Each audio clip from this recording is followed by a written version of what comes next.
Now to a First News follow-up. It's been nearly a decade since we first told you about plans to take some old steel mill property in Camel and build a brand new plant. But before any development could happen, years of contamination had to be addressed. A First News viewer reached out to us about this story, and here's what First News senior reporter Jerry Ricciuti uncovered. The sign still hangs on the fence of Sherman International's property, straddling the city limits between Camel and Youngstown. I'm told the Pittsburgh-based owners are still waiting for the green light to use the land. There's about 5 small areas of oil and water contaminations on the property. Carselli, who's a former Struthers City councilman, has been acting as a liaison between the company and local governments.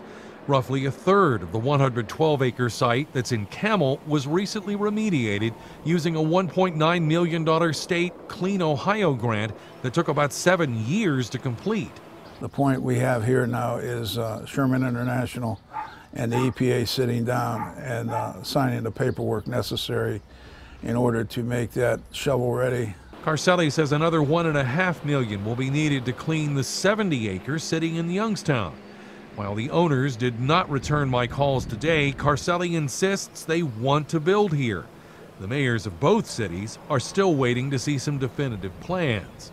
We spoke to them approximately a year or so ago, and they said that they had plans of bringing in some type of a mill development down into the property down at the old mill works down in Camel. But Phillips also realizes this is a long, time-consuming process.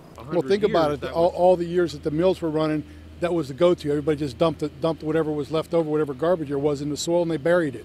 Both Carselli and the contractor hired to do the brownfield remediation think if funding can be obtained, cleanup of the full site could take less than a year to complete. In Camel, Jerry Ricciuti, WKBN 27 First News.